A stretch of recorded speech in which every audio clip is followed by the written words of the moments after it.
Good morning, everyone.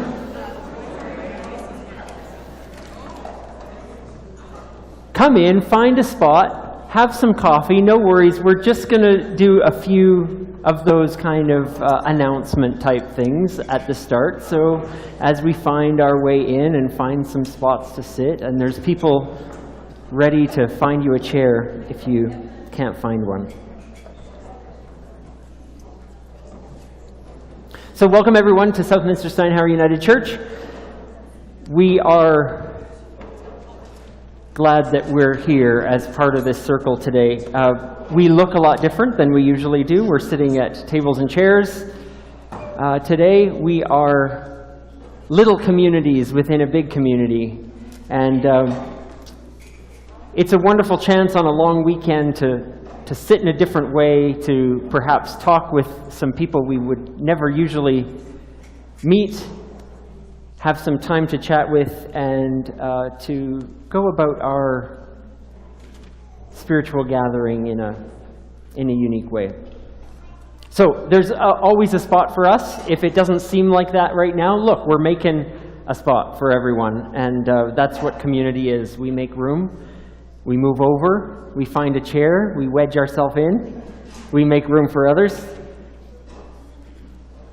As we gather, we acknowledge that we are all working to create a safer place for everyone that joins us. A safer place for us regardless of who we are, but also a safer place to ask our questions, to explore the inner workings of our common humanity. It's a place where we seek to find wisdom for our living and the help and the strength to live that out.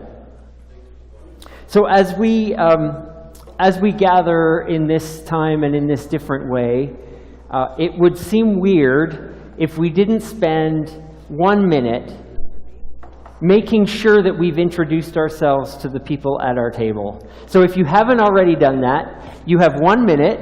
Just with a name, introduce yourselves around your table. Ask me this morning if we sit this way when we haven't really had time to plan what we're going to do or say this morning. And I said, well, no, not really, although you can be the judge of that, I suppose, afterwards. We're going to spend a little bit of time just sharing kind of the life and the work of our community, those things that are upcoming, and I ask that if any of you have an announcement, something to share with the community this morning, you make your way up here, and we will have time for that. As you're doing that, I'll just make 1 or 2 quick announcements myself. We have had during the course of the year two kind of children and youth programs going on. We've had Kids Spirit for kind of school-age children, kindergarten through about grade 5, and then we've had Youth Cafe for grade 6 and up through high school. This year we are going to start a preschool program for 3- and 4-year-olds. It's been a need. They've been busting out of the baby and toddler room, and so we're going to have a program for them, a play program and some gentle learning, and that will start next week just along with everything else. So we are looking for some volunteers. If we've got September covered, but if you'd like to work with those preschool age kids, do some play with them and have some time with them, let me know. Or sign a sheet in the foyer. Speaking of next week is Welcome Fest. Welcome Fest is our annual time where we kind of gather together after a summer of being scattered in lots of different places. We come together, our programming starts, we kind of celebrate as a community together again, and then after the gathering, we celebrate with a lot of food that probably isn't very good for us. Popcorn, cotton candy, ice cream, all that kind of stuff. Games for the kids on the lawn, and lots of fun times. So that's next week. Any others with things to share? As we move from this time of getting all of the head stuff out and trying to sort our way through what's coming, our plans, our schedules, let's focus now on being here in the present moment in coming here with all of us and who we are and focusing and calming ourselves with a song.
Every time we gather, we light this candle. And what it means to us varies as widely as the number of people that are here and appreciate it. The candle means for us light, the light in our lives, the light of spark, the light of energy, the light of the divine, of the sacred, the light of our wisdom. It means all these things and more. And when we light it, we recognize that it lives and dwells within each of us, that we are each a light. And as we gather in this place at this time, we also recognize that this light has been alive longer than we can fathom. This light connects us all with what has been, with who has come before us, and with all that will come after. Let's recognize this place, these people, and our connection to all as we light this candle and let it burn in our midst this morning. We honor that we are grateful to be on Treaty 6 land and the legacy that that has given us to continue as we live in this place and this time.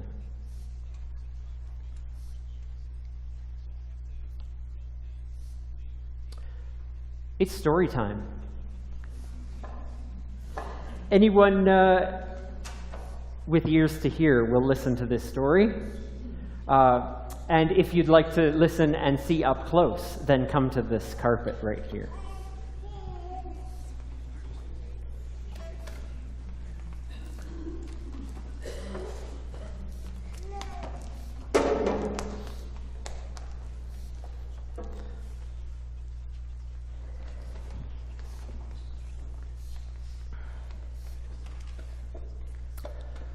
Okay, good morning. Good morning. Today's story is called Yoko. It's by Rosemary Wells. Do any of you know this story? Oh, good. I love sharing a new story.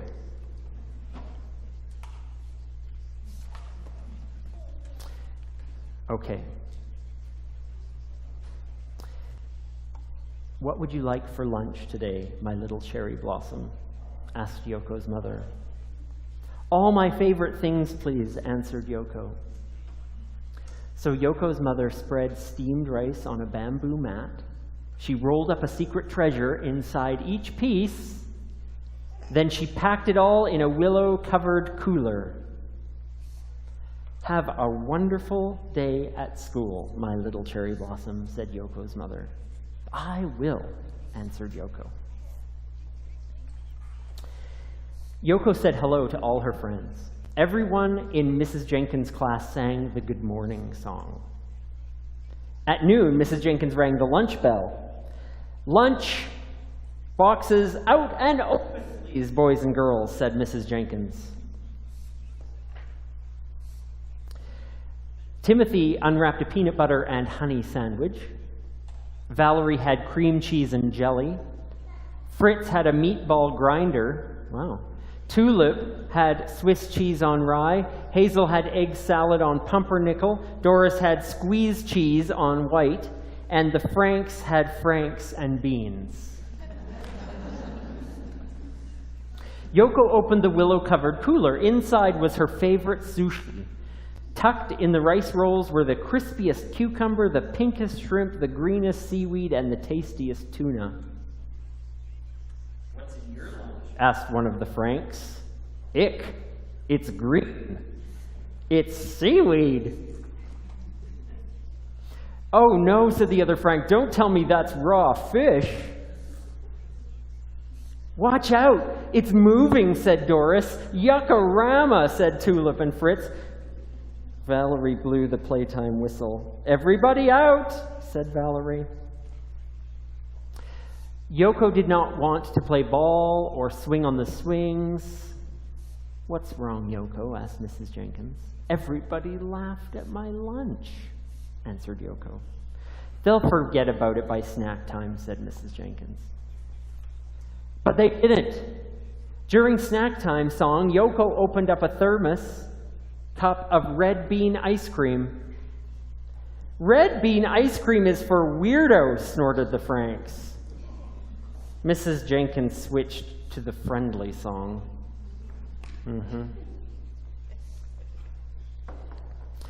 Mrs. Jenkins knew the friendly song was not enough. Late into the evening, she fretted about Yoko. Finally, the answer came to her. She wrote a letter, and it said, "Dear parents, Monday will be International Food Day at Hilltop School. Everyone is asked to bring in a dish from a foreign country. Everyone must try a bite of everything. Happy cooking, Mrs. Jenkins." "We will make a deluxe sushi for the whole class," Yoko's mother. "Don't worry, my little cherry blossom. Everyone will try our sushi and everyone will love it." Are you a bit worried about that? Yeah, me too. On Monday morning, Valerie and her mother carried in a plate of enchiladas. Timothy and his mother made Caribbean coconut crisps. What else? Hazel brought Nigerian nut soup. Tulip brought potato knishes. Harry brought Brazil nuts. Monica brought a pitcher of mango smoothies. Doris brought Irish stew. Fritz brought spaghetti. And Big Frank cooked up a pot of Boston Franks and beans. At noon, Mrs. Jenkins rang the lunch bell and everyone sang the Clean Hands song. Well, that's good. What does International Food Day mean to us, boys and girls? Asked Mrs. Jenkins. Try everything, said everybody. Well, they're enthusiastic. That's good. When Valerie blew the playtime whistle, there was not a nibble of nuts or a sip of smoothie left. But no one had touched even one piece of Yoko's sushi. Oh dear. Yoko sat under the learning tree. Suddenly she heard the clickety-click of chopsticks. It was Timothy. He was still hungry. "Let me show you how," said Yoko. Oh yeah, she had to show him how to use the chopstick. Timothy polished off the rest of the crab cones his own way, just threw them in his mouth. "Can we have sushi again tomorrow?" he said. "Oh, I'll ask my mother," answered Yoko. During the school bus song, Timothy found a coconut crisp in his pocket. He gave it to Yoko. "It's even better than red bean ice cream," said Yoko. On the bus, Timothy and Yoko made plans to push their desks together and open a restaurant the very next day. And they did. They ordered tomato sandwiches and dragon rolls. And for dessert, they had brownies with green tea ice cream. And they couldn't have asked for anything more. That is the end of the story. This story teaches us, I think, that everyone has their own favorite thing. Everyone has their own traditions at home, maybe even their own favorite foods.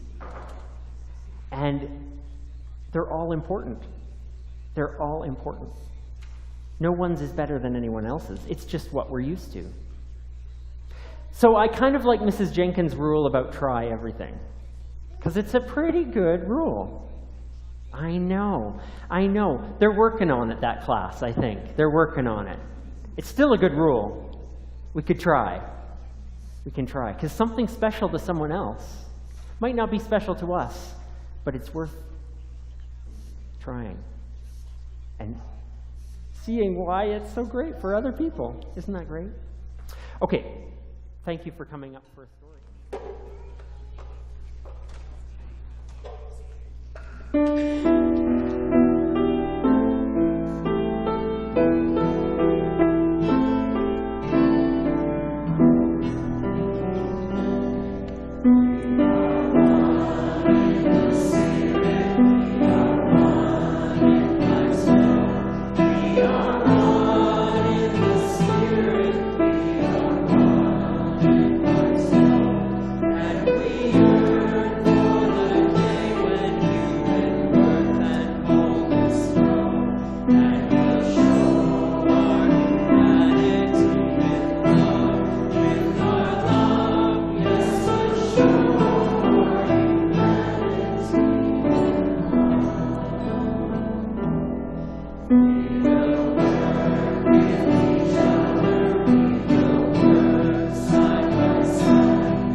Good morning.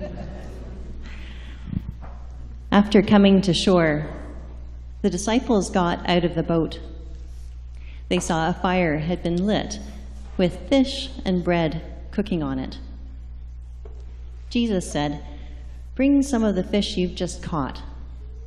Simon Peter joined them and pulled the net to shore. Jesus said, "Breakfast is ready." Jesus then took the bread and gave it to them. He did the same with the fish. After breakfast, Jesus said to Simon Peter, "Simon, son of John, do you love me more than these?" "Yes, teacher, you know I love you." Jesus said, "Feed my lambs." He then asked a second time, "Simon, son of John, do you love me?" "Yes, teacher, you know I love you." Jesus said, "Shepherd my sheep." Then he said it a third time, "Simon, son of John, do you love me?" Peter was upset that he asked for the third time, so he answered, "Master, you've got to know that I love you." Jesus said, "Feed my sheep." This is a story from the Christian tradition of the 2nd century.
So I'm particularly fond of the word comfort food, and I couldn't wait till I could call one of the Sundays in our series Comfort Food.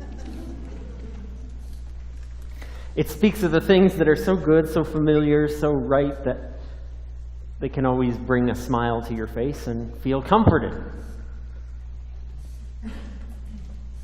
For me, I've been thinking about this. It's probably mashed potatoes, pizza, and anything with chocolate in it. These are probably foods that if they could talk, they would speak to me and they would say, all is well with the world, Chris. It's okay. So, it's your turn. For 2 minutes at your table, just really quick and fun, share a comfort food with each other.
Okay, so we've established that it's really easy to start a conversation about favorite foods. That's a given.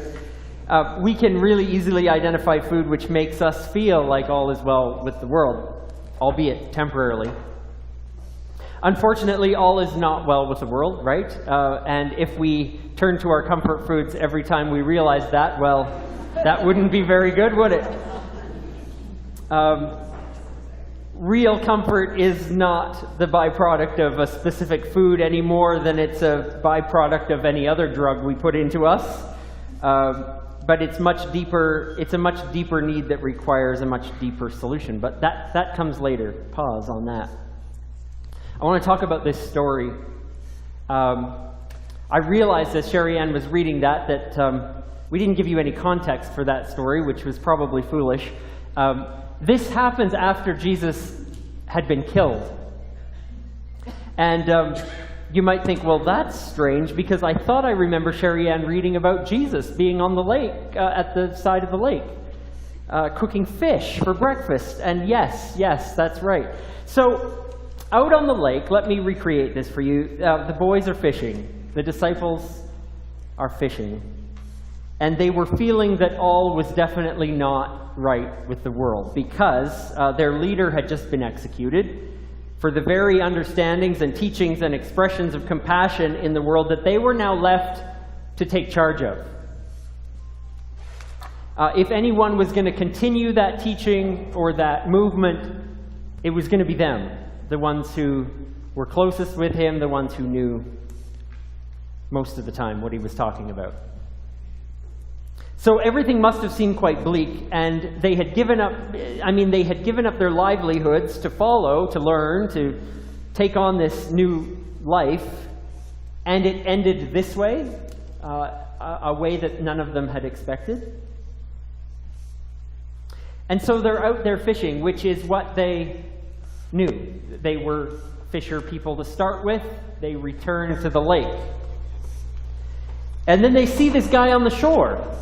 And they're like, wait a minute, that looks an awful lot like Jesus. Maybe it's a ghost. Wait, nope, okay, maybe it's Jesus. This story seems to surface on the fact that they're having this experience of Jesus on the shore.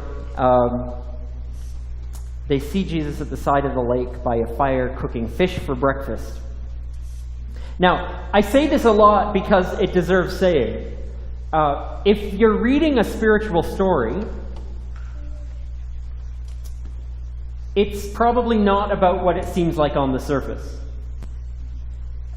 In other words, if you're reading this spiritual story and you know it's a spiritual story, then you can surmise that it's not about whether something is logical or not. It's not about whether something could actually happen or not, call them miracle or otherwise.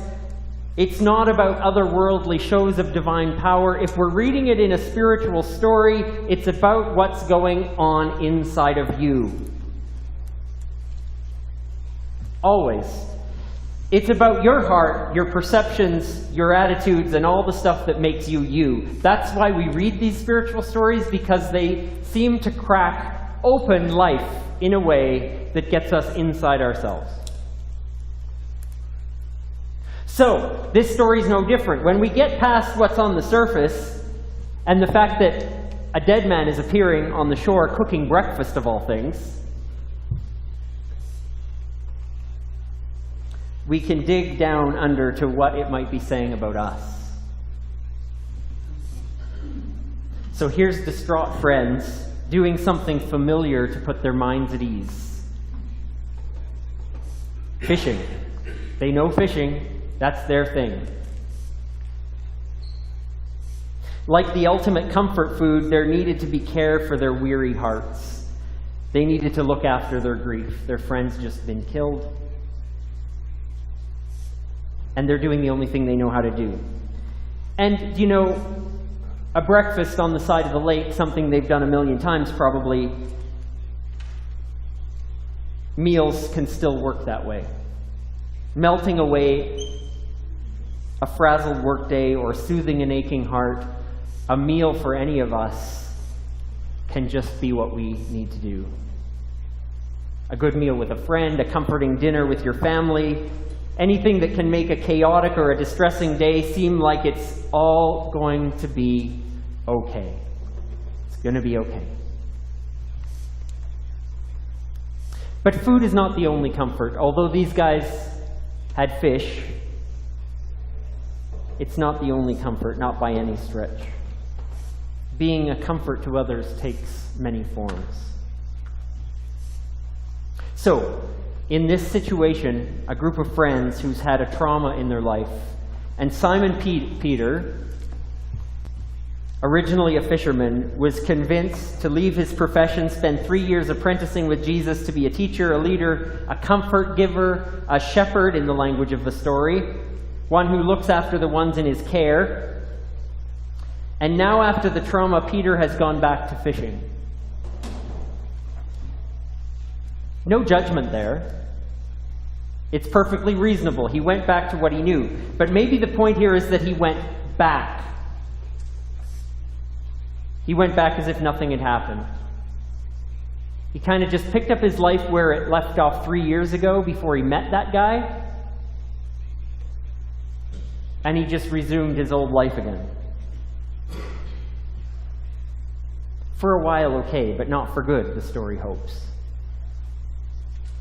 And that's the setting of this story. The story that never happened but is happening all the time. It tells us that even through trauma and grief, it's okay to go back for a while. But then what? We have to also move ahead. We might need time, but there comes a time when we need to pick up again that which is meaningful and live the legacy of what we've learned. We have to do something that honors that time and moves it forward. Simon Peter remembers. He's urged, he's compelled to pick up where his teaching was so abruptly terminated. He could be the caregiver once again. He could bring some comfort to those around him. He could pick up this teaching about unconditional love and compassion and kindness and move it somewhere else. Take it up and make it his. He had work ahead of him. He had a purpose. And he was in this breakfast experience, he was hearing that. Death and grief are necessary, but it didn't need to paralyze Simon Peter forever. And so he's asked 3 times in this vision of Jesus. He's asked 3 times if he loves him. And every time he's like, well, yes, of course. And the answer to it is, feed my sheep, tend my people, shepherd the flock. I don't know about you, but it's really hard to get back on the bike after you fall because you're scared that it will happen again. It's hard to pick up the pieces after everything shatters because you're scared it will shatter again. It's hard to find life in the midst of death, and it's hard to find wins after loss and failure. It starts, though, with comfort. I don't think any of us move forward in really challenging times without finding comfort somewhere. We bring it to ourselves. We bring some to those around us. Maybe it's a meal. Maybe it's a gift. Maybe it's something only you can know as you care for the people in your lives, but it starts with comfort. Have a meal that feels good. Then, let's talk about how we pick up the pieces and move forward. Peter couldn't stay on the lake again. He couldn't go back to the lake forever. He knew that too. We all have the challenges that we have. We've all had failures, we've all had loss, we've all had grief, and we know that we need comfort in those times. And then we need that friend, we need that image, we need that memory, we need that kick in the pants that says, okay now, what are you doing now? How are you going to live what you've learned? Where are you going to take it? How are you going to get up and take one step at a time and do something about it?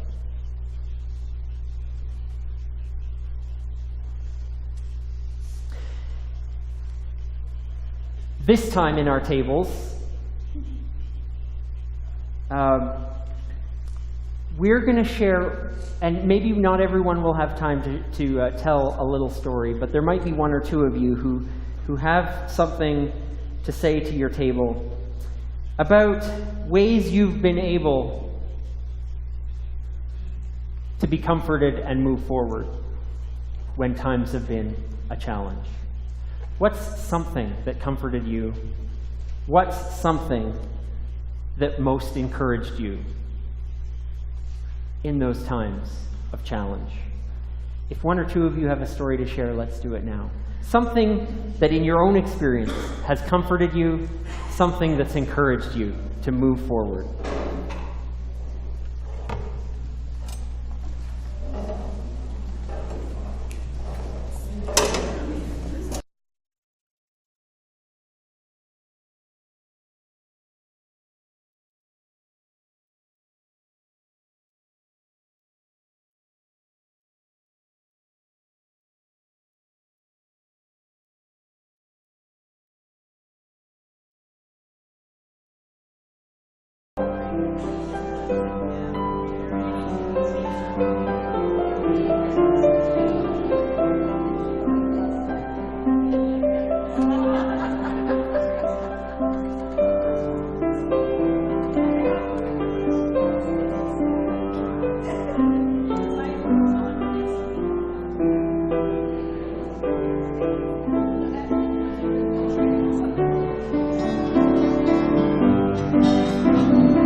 We're reminded in the wisdom of Jesus' dinner tables that all that happens can start with the simplest bit of comfort. We know that we can find it ourselves, but we know that even better, we can offer it to others. Whether it's in a cookie, or a dinner, or just our presence. Our presence, our comfort is so important to whatever comes next.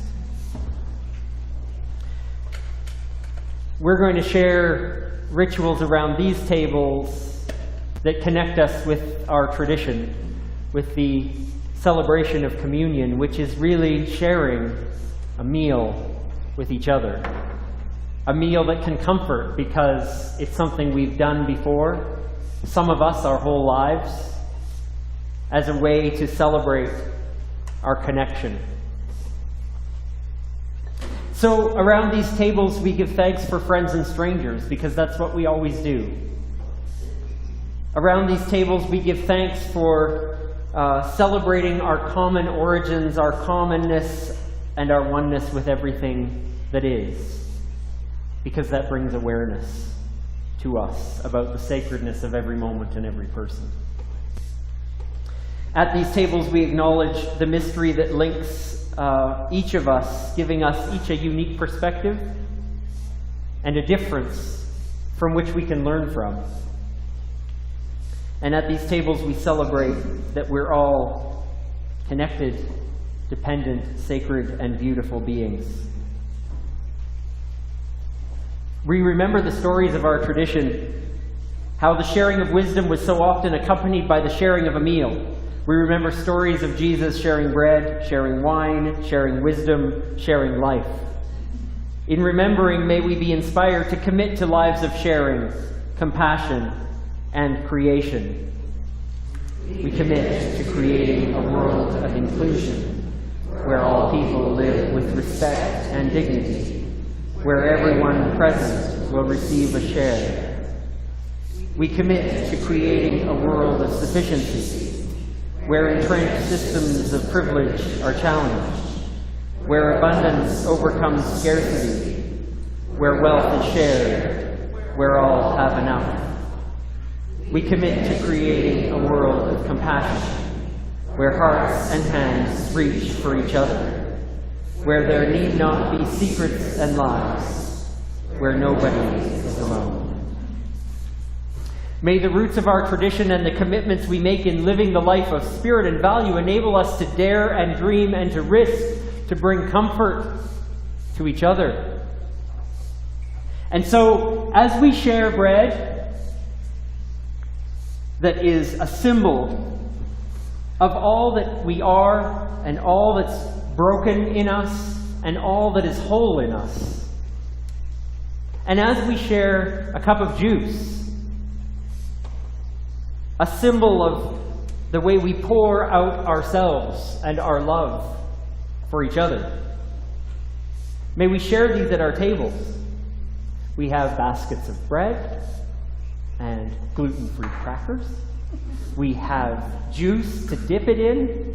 And may it be a time where we simply share with each other. We don't have to say any special words. In fact, sometimes it's just the act of offering someone a basket for them to take a piece of bread out of that is the most profound words we could speak. So let's pass the baskets and the cup around our table and share a bit of comfort to each other.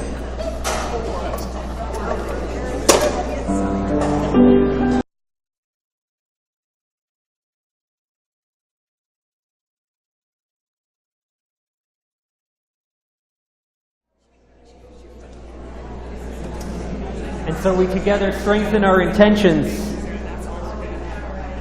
in moving from the comfort of this food into the work and the call of what we do next. Let's speak these words together. In caring for one another, may we be untiring. In challenging one another, may we be respectful. In sheltering one another, may we be strong. In holding one another, may we be tender. In the expectations we have of one another, may we be realistic. In the songs we sing with one another, may we seek harmony. And in loving one another, may we be all these things and more, as we seek to be inspired to live in tune with our intentions. May it be so.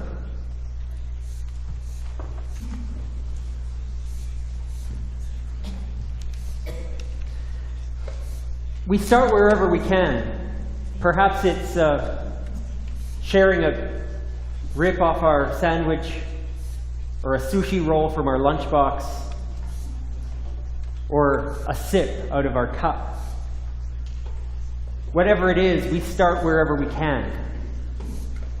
And so may we continue to share our light with others and to know that the light burns brighter for us, shining it. It doesn't diminish in its sharing. May we go in peace.